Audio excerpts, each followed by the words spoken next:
जय हिंद। Welcome to Lion Technical Hub. Lion Technical Hub में आपका स्वागत है। I am Lion sir, having 30 years of experience in industry and today I am going to tell you about SCADA। तो hello friends, आप लोग कैसे हैं? उम्मीद करता हूं आप लोग अच्छे होंगे और आप लोगों की तैयारी भी अच्छी चल रही होगी, राइट? तो ये जो है हमारा SCADA पर सेकेंड लेक्चर है और मैं उम्मीद करता हूं आप लोगों ने पहला लेक्चर अटेंड किया होगा और आप लोगों का रिस्पॉन्स भी काफ़ी अच्छा रहा है और आप लोगों के सुझाव के वजह से जो है मैं सेकेंड लेक्चर भी बहुत ही जल्द लाया हूँ। तो इसमें आपको डिटेल्स मिलेंगे इवेल्युएशन ऑफ स्केडा, जिसमें जनरेशन्स हैं, first generation and second, third, fourth generation जो कि अभी प्रेजेंट चल रहा है और इनमें किस तरह का कनेक्टिविटी होती है। तो ये सारी चीज़ें हम इसमें डिस्कस करेंगे और स्केडा के जो पार्ट हैं बेसिकली आरटीओ वगैरह के बारे में मैं उसको विस्तार से इसमें डिस्कस करूंगा और इसमें जो है कि सिग्नल की स्ट्रेंथ कितनी होती है और इसमें और भी बहुत सारी चीज़ जो हमारे जानने लायक है कि उसमें करंट का क्या स्टेटस होगा, उसका स्ट्रेंथ कितना है और कितना मिली एम्पियर इसमें अलाउड है, साइकिल टाइम कितना है, ये सब सारी चीज़ों के बारे में मैं डिस्कस करूंगा जो कि exam point of view specially competition जो है जेई लेवल पे और ए लेवल पे जो है यहाँ पर यूपी पीसीएल या यूपी में बहुत सारे ऐसे एग्जाम्स हैं और अदर स्टेट में भी जो जेई और ए लेवल के एग्जाम्स हैं उसमें बहुत ही पूछे जाते हैं। तो ये सब सारी चीज़ों के बारे में डिस्कस करूंगा और पिछले 2-3 साल में जो क्वेश्चंस पूछे गए हैं उसके बारे में भी मैं यहाँ पर आपको बताऊंगा। तो आप लोग वीडियो को पूरा देखिएगा। तो आइए शुरू करते हैं स्केडा। उससे पहले उन दोस्तों से मैं रिक्वेस्ट करूंगा कि जो हमारे चैनल में पहली बार जुड़े हैं कृपया चैनल को सब्सक्राइब कर लें, क्योंकि इस तरह के जो है टेक्निकल वीडियोस स्पेशली जो कॉम्पिटिशन्स में क्वेश्चन पूछे जाते हैं उन पे मैं वीडियोस बनाता हूं और आप लोग इसका फायदा उठा सकें। तो शुरू करते हैं स्केडा। जैसा कि मैंने स्केडा का जो है पहले लेक्चर में मैंने ब्रीफली एक्सप्लेन किया था कि स्केडा जो है यानी कि supervisory control and data acquisition, इसका फुल फॉर्म है और उसके बारे में मैंने बताया है। तो कृपया आप जो है उस लेक्चर को देख सकते हैं। और अब मैं शुरू करता हूं इवोल्यूशन ऑफ स्केडा, यानी कि स्केडा जो है शुरू से किस तरह से इवॉल्युएट हुआ है। तो इसमें हम लेते हैं इवोल्यूशन ऑफ स्केडा, यानी कि supervisory control and data acquisition. ये है आपका द फर्स्ट जनरेशन, यानी हम पहले इसको डिवाइड किया था the first generation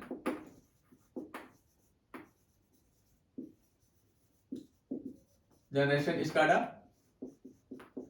first generation SCADA ये ऐसा स्काडा था जो आपका स्टैंड एलोन स्काडा भी बोल सकते हैं आप, और इसको हम बोलते थे, इसका है मोनोलिथिक स्काडा।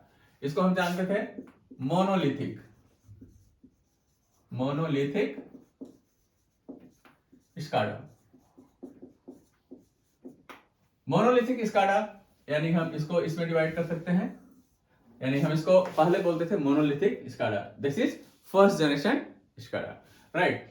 और इसमें जो है किसी तरह का भी कनेक्टिविटी नहीं थी, यानी नो कनेक्टिविटी। यानी अगर हम बात करें यहाँ पर, ये आपका स्काडा एक है, किसी भी इंडस्ट्री में ले लीजिए या कहीं भी ऑर्गेनाइजेशन में आप बहुत सारे स्काडा यूज कर रहे हैं।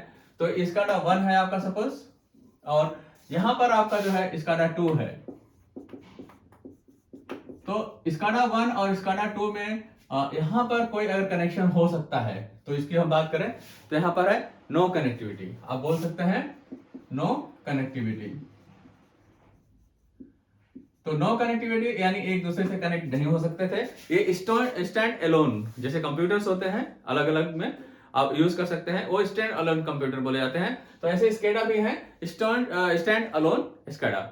ये अपना इंडिविजुअल ही काम करेंगे, एक दूसरे से कोई लिंक नहीं होगा, राइट। तो फर्स्ट जनरेशन कंप्यूटर को हम बोलते थे, फर्स्ट जनरेशन स्काडा को सॉरी हम बोलते थे मोनोलिथिक स्काडा, राइट। अब हम बात करते हैं सेकेंड जनरेशन स्काडा को। तो सेकेंड में आपका आता है the second generation SCADA. Second generation SCADA, इसको हम बोल सकते हैं डिस्ट्रीब्यूटेड स्काडा, यानी कि हम इसको जानते हैं डिस्ट्रीब्यूटेड स्काडा। तो जैसे ये था आपका मोनोलिथिक फर्स्ट जनरेशन, ये आपका आएगा distributed SCADA.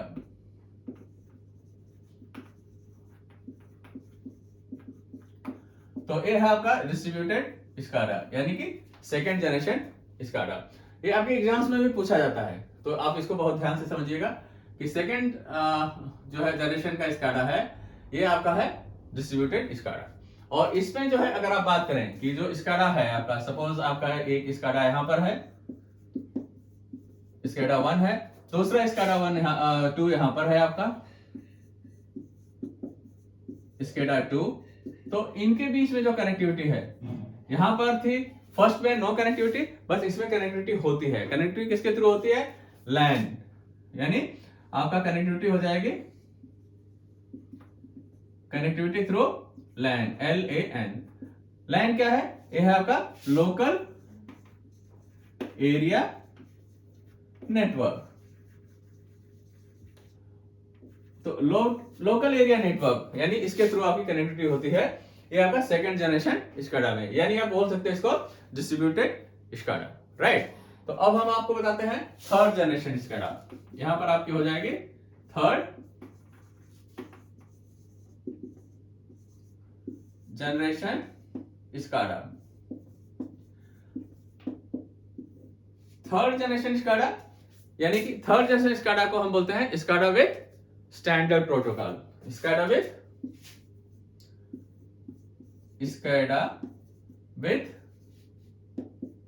Standard protocol,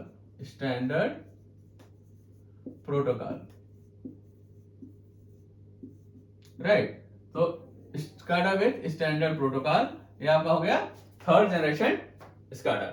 third generation SCADA में भी आप जो है कनेक्टिविटी दे सकते हैं, ये होगा वैन के थ्रू। यानी आप यहां लिख दीजिए स्काडा आपका यहां पर 1 है और यहां पर आपका है स्काडा 2,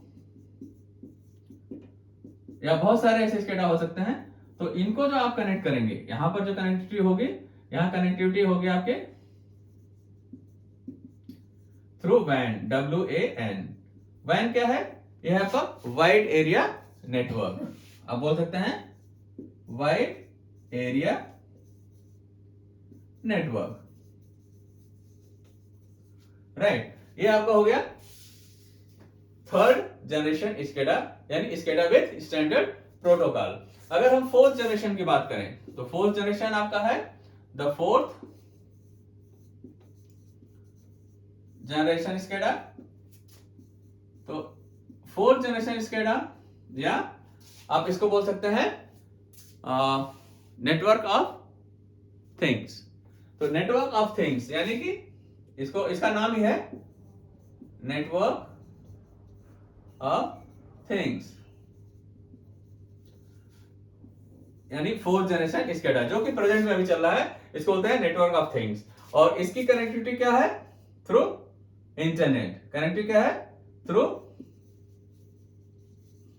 इंटरनेट। तो ये इसकी कनेक्टिविटी है इंटरनेट, यानी कि बहुत सारे स्काडा को आप जो है इंटरनेट के थ्रू कनेक्ट कर सकते हैं। तो आपको एक बार बताते हैं दोबारा कि ये आपका है इवोल्यूशन ऑफ स्काडा। ये कैसे हुआ? जो फर्स्ट जनरेशन स्काडा था उसको हम मोनोलिथिक स्काडा भी बोलते थे और इसमें कोई जो है कनेक्टिविटी पॉसिबल नहीं थी, no connectivity, right. Second generation SCADA की हम बात करें तो ये आपका है सेकंड जनरेशन स्काडा या डिस्ट्रीब्यूटेड स्काडा, राइट। और इसमें जो है कंप्यूटर जो है ये कनेक्ट हो सकते थे आपका जो है डिस्ट्रीब्यूटेड का, और ये होता था लैन के through, right. Third generation SCADA है आपका स्काडा विथ स्टैंडर्ड प्रोटोकॉल, और इसमें जो है एक कंप्यूटर और दूसरा कंप्यूटर जो है वैन के थ्रू कनेक्ट हो सकता था, राइट। एंड अगर हम फोर्थ जनरेशन यानी अभी जो प्रेजेंट टाइम में चल रहा है उसकी हम बात करें तो वो है नेटवर्क ऑफ थिंग्स, उसके नाम से जाना जाता है। और इसमें जो है जो एक दूसरे से आपका स्काडा कनेक्ट होंगे वो थ्रू नेटवर्क होंगे, इंटरनेट, राइट, थ्रू इंटरनेट होंगे। तो ये आपके हैं ये चार तरह के जो कि इसमें इवोल्यूशन हुआ। पहले आपका फर्स्ट जनरेशन में था आपका मोनोलिथिक, सेकंड जनरेशन आपका था डिस्ट्रीब्यूटेड, थर्ड जनरेशन था SCADA with standard protocol, and fourth generation was network of things, right. तो ये चार हो गए आपके जनरेशंस हैं। और इसमें कैसे कनेक्ट हो सकते हैं जिसमें कि फर्स्ट में कोई कनेक्टिविटी नहीं थी, सेकंड में आप लैन के थ्रू कर सकते थे, थर्ड जनरेशन का जो है यानी कि SCADA विद स्टैंडर्ड प्रोटोकॉल उसको आप WAN के थ्रू कनेक्ट कर सकते हैं एंड फोर्थ जनरेशन को इंटरनेट के थ्रू आप कनेक्ट कर सकते हैं। ये बहुत ही इंपॉर्टेंट है आपके कंपटीशन पॉइंट ऑफ व्यू। तो इतना जरूर याद रखिएगा कि आपको जो सारे चारों जनरेशन के क्या क्या नाम थे, यानी कि फर्स्ट जनरेशन का आपका था मोनोलिथिक, सेकंड जनरेशन का आपका डिस्ट्रीब्यूटेड है, थर्ड जनरेशन है आपका SCADA with standard protocol and fourth generation is आपका है नेटवर्क ऑफ थिंग्स, राइट। तो या इसको बोल सकते हैं internet of things, right. Internet of things, तो इंटरनेट ऑफ थिंग्स, राइट, इसको करेक्ट कर लीजिएगा, इंटरनेट ऑफ थिंग्स। तो fourth generation is internet of things. तो इसको जो है आप याद रखिएगा, ये बहुत ही इंपॉर्टेंट है और एग्जाम्स में अक्सर आपको जो है ये चारों ऑप्शंस दे देंगे और मैच द फॉलोइंग, यहाँ पर आपको जो है मोनोलिथिक को ऊपर नीचे कर देगा, डिस्ट्रीब्यूटेड या इनका जो है सीक्वेंस चेंज कर देगा, तो आपको बोलेगा मैच द फॉलोइंग्स, बहुत ही इंपॉर्टेंट है। तो आप ऐसा इसको याद कर लीजिएगा। तो एक क्वेश्चन आपका यहां से बन जाएगा। दूसरा है कि इसकी कनेक्टिविटी की बात करेंगे कि जो है मोनोलिथिक में किस टाइप की कनेक्टिविटी होती है, तो उसमें बोलेगा लैन, वैन या इंटरनेट, और यहाँ लिख सकता है नो कनेक्टिविटी, तो आपको वो भी चूज करना है। तो दो क्वेश्चन बन गए। तीसरे में पूछ सकता है आपको कि थर्ड जनरेशन SCADA को क्या बोलते हैं, फिर उसमें जो है रैंडमली आपको सैंपल, इस तरह से आपको जो है चार क्वेश्चन यहाँ पर आपको अलग अलग करके बना सकता है। तो आपको इस तरह से 6 क्वेश्चंस हो गए। तो ये चीजें आपको बहुत ही इंपॉर्टेंट है, अगर आपने ये 4 याद कर लिया है तो आप सीक्वेंस भी आपको मैच कर सकते हैं और इस तरह से आप क्वेश्चंस का रिप्लाई दे सकते हैं। और ये जो नेटवर्क है, अगर आप ये नहीं कर पा रहे हैं तो आप इतना समझ लीजिए, फर्स्ट जनरेशन में कोई कनेक्टिविटी नहीं है, सेकंड जनरेशन में जो है लैंड के थ्रू कनेक्टिविटी होती है, थर्ड जनरेशन में आपका वैन के थ्रू कनेक्टिविटी है and fourth generation is through internet. बहुत ही सिंपल है, राइट। तो ये चीज आप जो है इसको देख लीजिएगा। आगे हम आपको बताएंगे कि आपका जो है आर्किटेक्ट क्या है RTU का, और RTU है क्या चीज। RTU है आपका रिमोट टर्मिनल यूनिट, राइट। तो हम अभी इसको मिटा देते हैं ताकि मैं आपको अभी RTU के बारे में बताऊं। RTU बेसिकली आपका है रिमोट टर्मिनल यूनिट, और अगर हम रिमोट टर्मिनल यूनिट की बात करें तो ये SCADA में जो है एक ऐसी यूनिट है, यानी कि ऐसा आप बोल सकते हैं जो फील्ड डिवाइस को डायरेक्टली कनेक्ट करता है। यानी फील्ड डिवाइस की अगर हम बात करें तो फील्ड डिवाइस यानी कि जो आपका फिजिकल क्वांटिटीज है, यानी फिजिकल क्वांटिटी को क्या करता है आपका एनालॉग सिग्नल में, यानी कि इलेक्ट्रिकल क्वांटिटी में चेंज करता है, राइट। तो फिजिकल टू इलेक्ट्रिकल ये आपके हो जाएंगे ट्रांसड्यूसर्स, राइट। तो ट्रांसड्यूसर के थ्रू हम क्या करते हैं, फिजिकल क्वांटिटी को जो है इलेक्ट्रिकल क्वांटिटी में चेंज करते हैं। और आपका इनवर्स ट्रांसड्यूसर में हम क्या करते हैं, इलेक्ट्रिकल क्वांटिटी को फिजिकल क्वांटिटी में वापस चेंज कर सकते हैं, राइट। तो अब हम बात करेंगे आपको RTU को हम बोल सकते हैं रिमोट टर्मिनल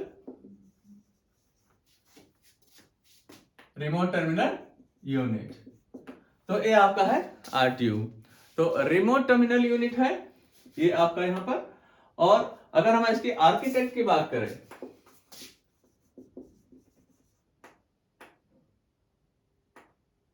तो इसका हो जाएगा आर्किटेक्ट में इसका आएगा आपका देखिए इसमें हो जाएगा आपका, अगर हम बात करें तो power supply, CPU, memory, communication module, analog input, analog output, digital input and digital output, right. तो हम बात यहां पर कर लेते हैं कि अगर यहां पर आप एंटीना देंगे, ये आपका हो जाएगी एंटीना, और एंटीना से आपका यहां पर हम ले लेते हैं modem basically modulator and demodulator. और यहां से अगर हम बात करें तो चलिए हम आपको बना देते हैं कि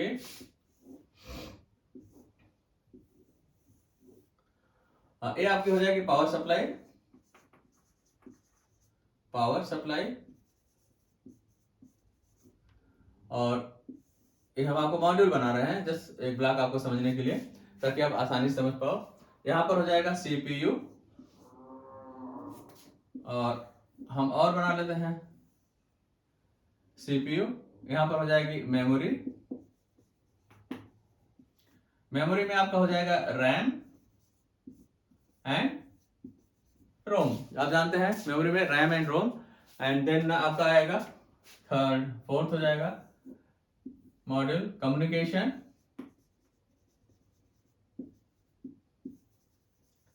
कम्युनिकेशन मॉड्यूल। एंड कम्युनिकेशन के बाद में आपका हो जाएगा 1 2 3 4, यहां पर हो जाएगा एनालॉग इनपुट, एनालॉग इनपुट या AI के नाम से जानते हैं। और दूसरा हो जाएगा इसी की साइड में एनालॉग आउटपुट या AO, analog input, analog output. इसी तरह से होगा आपका digital input and digital input या DI और डिजिटल आउटपुट, राइट। ये हो जाएगा डिजिटल आउटपुट या आप बोल सकते हैं डिजिटल आउटपुट, राइट। तो ये आपका हो गया।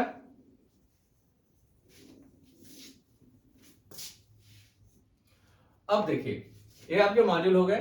मॉड्यूल के ऊपर आपको यहां पर मिलेगा, ये आपका होगा बस,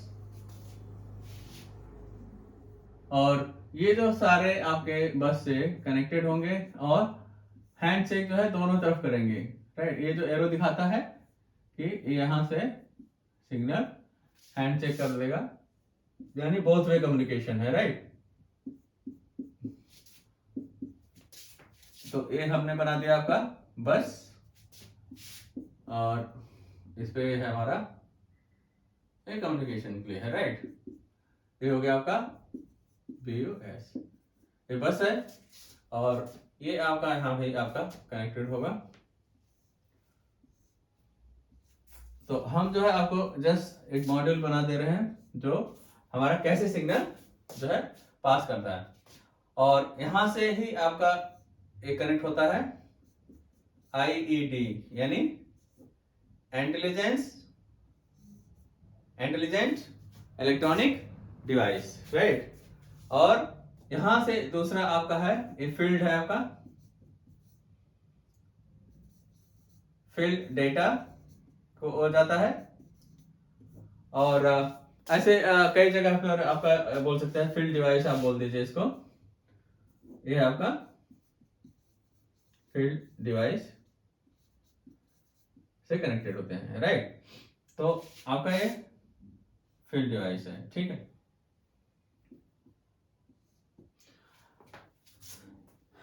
IED है आपका इंटेलिजेंट इलेक्ट्रॉनिक डिवाइस, ठीक है। तो इसका एक अलग यूनिट है जो मैं यहाँ बता के अगले उसमें लेक्चर में आपको बताऊंगा। और ये काफी अपने आप में एक बड़ा जो है ऐसा ही मॉड्यूल बनाना पड़ेगा मुझे। तो ये आपका हो गया। अब मैं आपको बता देता हूँ, एंटेना है, यहाँ से आपका ट्रांसमिट करेगा या रिसीव करेगा। मॉडम है, मॉड्यूलेटर एंड डीमॉड्यूलेटर आपका हो जाएगा। एंड यहाँ से बस बार है, पावर सप्लाई बेसिकली एक मॉड्यूल है, देन CPU है, मेमोरी रैम एंड रोम, यहाँ पर कम्युनिकेशन है module, and analog input and analog output module, digital input and digital output, right. तो ये आपके हैं मेन मॉड्यूल, जिसमें कि आपको मैं बताऊं एनालॉग इनपुट और एनालॉग आउटपुट, यानी कि इसका भी अपने आप में एक जो है मैं अभी बताऊंगा कि कैसे कर रहा है, सिग्नल फ्लो हो रहा है। तो एनालॉग इनपुट और एनालॉग आउटपुट में अगर आपको मैं बताऊं कि जैसे आपका एक फील्ड है, फील्ड से यानी कि आपका कंपनी या कहीं, जैसा कि मैं पहले में वीडियो में बता चुका हूं कि यहाँ से डेटा जो भी होगा आपका, ये आपका फिजिकल क्वांटिटी होगी। फिजिकल क्वांटिटी में आपको कन्वर्ट करके ट्रांसड्यूसर जो है इलेक्ट्रिकल क्वांटिटी में चेंज करके देगा, राइट। तो और यहाँ से ये समझिए आप यहाँ से चेंज करके दे रहा है, और यहाँ पर आपको मिलेगा, अगर हम बात करें तो analog input and analog output, यहाँ पर DI digital input and digital output, आप ऐसे भी इसको बोल सकते हैं। तो आपका एनालॉग इनपुट को यहाँ से सिग्नल जाएगा, राइट, ये एनालॉग इनपुट को सिग्नल गया।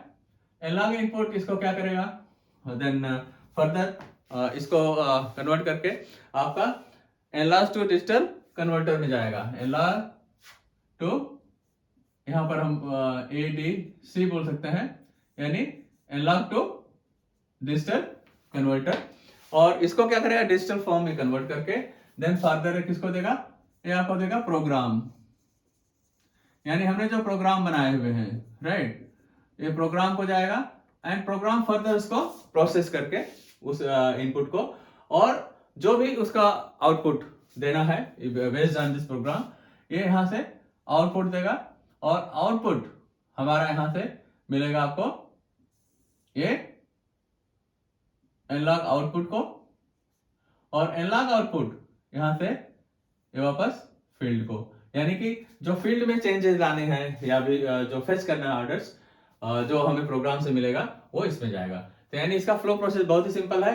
फील्ड से डेटा यहाँ से लेगा एनालॉग इनपुट से होते हुए ADC कन्वर्टर को, यानी एनालॉग टू डिजिटल कन्वर्टर को, और वहां से प्रोग्राम में जाएगा। प्रोग्राम जो जिस तरह से बना हुआ है उसके हिसाब से उसको जो है कि फेच करेगा डेटा को, और जो उसका आउटकम होगा आउटपुट वो उसको दे देगा वापस एनालॉग आउटपुट को, और यहाँ से जो है फील्ड को चला जाएगा।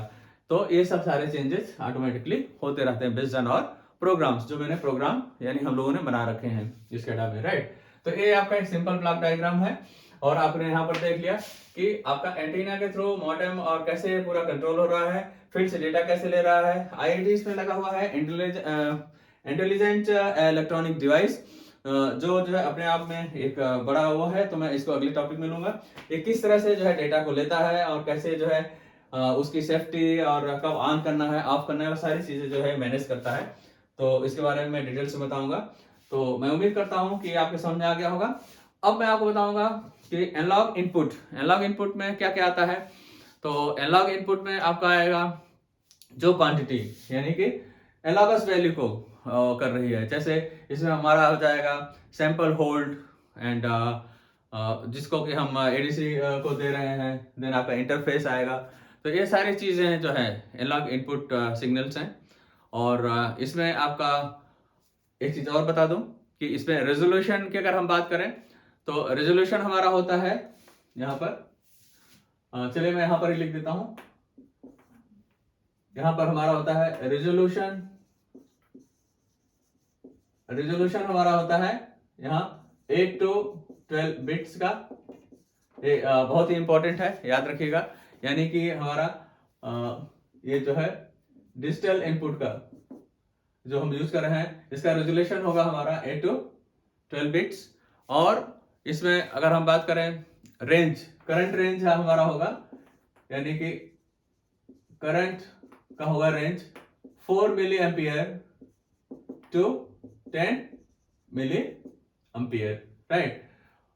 ये हमारा करंट हो जाएगा। और हम टाइम की बात करें, अगर यहाँ पर टाइम यानी साइकिल टाइम के नाम से भी जानते हैं, तो होगा हमारा 10 माइक्रो सेकेंड से लेकर के 30 माइक्रो सेकेंड। अगर हम इसको इंटरनल रेजिस्टेंस की बात करें, यानी कि इसका इनपुट रेजिस्टेंस कितना है, तो इनपुट रेजिस्टेंस हमारा हो जाएगा फोर्थ हो जाएगा। इनपुट रेजिस्टेंस काफी इंपॉर्टेंट है। तो इनपुट रेजिस्टेंस होता है हमारा 140 ओम लेकर के किलो ओम से लेकर के 1 मेगा ओम तक, ये हमारा है इनपुट रेजिस्टेंस, राइट। तो ये जो है चार चीजें जो है याद रखिएगा। अक्सर जो है एग्जाम में पूछ लेता है कि आपका करंट का लेवल कितना है, बहुत ही इंपॉर्टेंट है।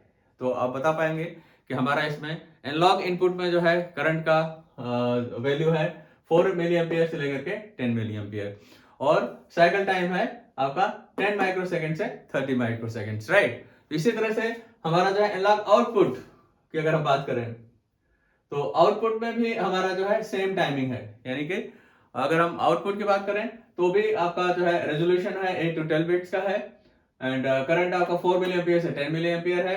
टाइम साइकिल उसका है 10 माइक्रो से 30 है, एंड 140 ओम से लेकर के 1 मेगा ओम तक है। इसमें कोई चेंजेस नहीं है, राइट। तो ये जो है काफ़ी इंपॉर्टेंट है। आप डिजिटल इनपुट का जो है ये है, आउटपुट का ये दोनों सेम होता है, ये याद रखिएगा।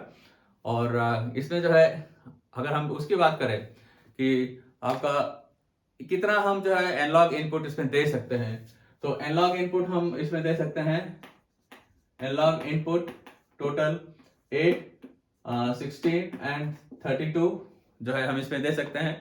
एनालॉग आउटपुट भी हम सेम इतना ही दे सकते हैं, इनपुट एंड आउटपुट 8, 16 एंड 32 हम दे सकते हैं। और दूसरा चीज़ ये है कि इन दोनों में कोई चेंज नहीं है, 8, 16 एंड 32, और आपका रेजोल्यूशन है 8 to 12 बिट्स।